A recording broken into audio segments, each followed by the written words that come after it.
Merci beaucoup. Et cette semaine, Emmanuel Macron a voulu étaler sa culture. Il avait dit que la Guyane était une île et tout le monde s'était moqué. Donc là, il s'est dit, une citation, ça pose son homme. Zemmour en place 80 par émission. Et il a déclaré, comme dirait Audiard, il y en a qui ont essayé, ils ont eu des problèmes.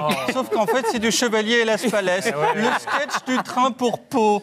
Macron est sorti trop tôt de l'école. Du coup, il confond tout. Pour lui, le sketch, le lâcher de salope, c'est de Proust.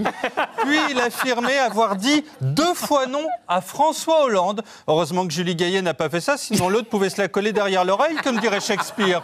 Enfin, il a rencontré Alpha Condé, président guinéen, qu'il a invité en lui disant « Viens boire un petit coup à la maison », comme dirait Nietzsche. Il y a du blanc, du rouge, du saucisson. Alors cette semaine, Benoît Hamon, qui résigné attend sa mort politique dans 10 jours, a serré des mains de façon toute molle. Les poissonniers qui emballent des sols ont la même sensation au toucher que cette dame. Et en meeting, il a salué tout penché. Il est désormais classé parmi les invertébrés, avec la limace. Puis il s'est rendu à Château-Chinon, son dernier espoir de faire croire qu'il est François Mitterrand, le type qui, selon Macron, a écrit le sketch du Schmilblick. Hamon a aussi rédigé une lettre à Anne Pinjot et a jeté la baballe à un labrador, on verra bien. Alors cette semaine, François Fillon, le combattant balafré, a levé les bras en serrant les poings, tel Mélenchon mais x2. Puis il a levé les bras en imitant Chirac. Écoutez, crac. En fait, ça fait 4 jours qu'il n'a pas baissé les bras. Tous ses potes sont assis, donc il passe la soirée face à la braguette de Fillon. Ce que ne fait plus Pénélope parce qu'ils ont 37 ans de mariage. Fillon est le seul à saluer les Français, à saluer comme les Français en 42 si les Allemands étaient arrivés des deux côtés. Il a ensuite dit à Pénélope, on va gagner. Elle lui a répondu d'accord, mais combien ?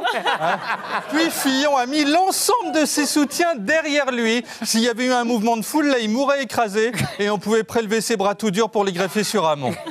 Alors cette semaine, Jean Lassalle, le seul berger des Pyrénées qui ne se lèche pas pour se laver, a reproché à Macron de lui avoir piqué l'idée de la marche. D'autant qu'avant, il lui avait déjà piqué l'idée des chaussures et même des pieds. Macron a été jusqu'à piquer à Lassalle le concept entier du corps en mouvement. C'est lamentable. Cette semaine, Jean-Luc Mélenchon était à Marseille où il a étrenné ses nouvelles dents. Parce qu'en 2017, il sourit et il est gentil et doux. Il va finir à la parade Disney à tortiller du boule entre tic et tac. Puis il a dit « Je suis le candidat de la paix ». Toutes les Miss France font ça, sauf que lui n'a pas défilé en maillot de pièce.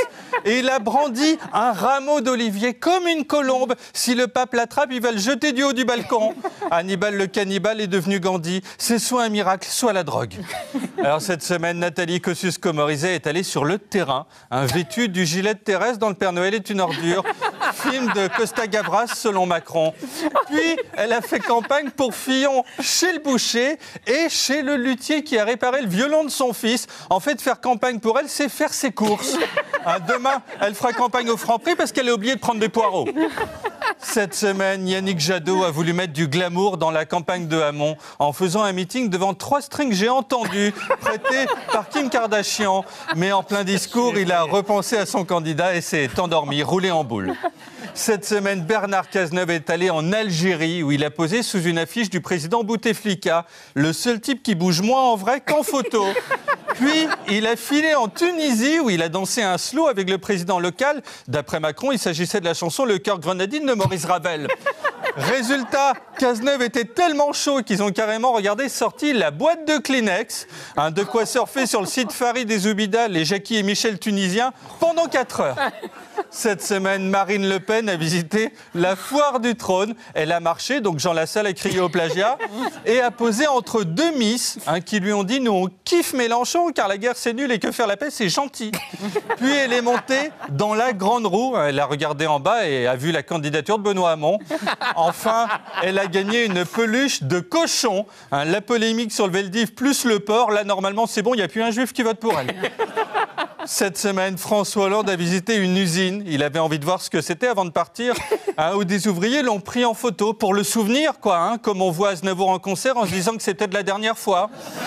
Hollande s'est ensuite rendu à Vimy, sur le lieu de la bataille, et a signé un registre avec le Canadien sexy Justin Trudeau. On aurait tellement dit que c'était un mariage gay que les gens ont commencé à leur jeter du riz. Par réflexe, ils ont démarré une GPA. Ensuite, Hollande a rencontré le prince Charles et ses fils. On aurait dit un peu Diana, si elle avait pris du bide et perdu ses cheveux et changé de sexe. Bon, Hollande leur a dit, la monarchie, c'est mieux. Vous n'avez pas à rentrer à Tulle comme des cons au bout de 5 ans. À Arras, il a posé sous une grande dame qu'il domine, œuvre résumant l'histoire de sa liaison avec Valérie Trierweiler, puis a fini par recevoir le directeur du WWF, afin de voir comment préserver les derniers socialistes. Ils sont encore 8 dans la réserve naturelle de la rue de Solferino. Cette semaine, Philippe Poutou, la nouvelle star, a exhibé le t-shirt qu'il portait lors du débat, devenu pour l'extrême gauche relique sacrée. Ce t-shirt pourri rejoint au panthéon des fringues mythiques la robe tachée de Monica Lewinsky, le voile de Diams et la chemise rouge ultra slim d'Éric Zemmour. Enfin, cette semaine, le patron des boulangeries Paul a affirmé son soutien à Fillon. Il l'a vu enfariné cette semaine et s'est dit « Voilà un candidat qui me parle ».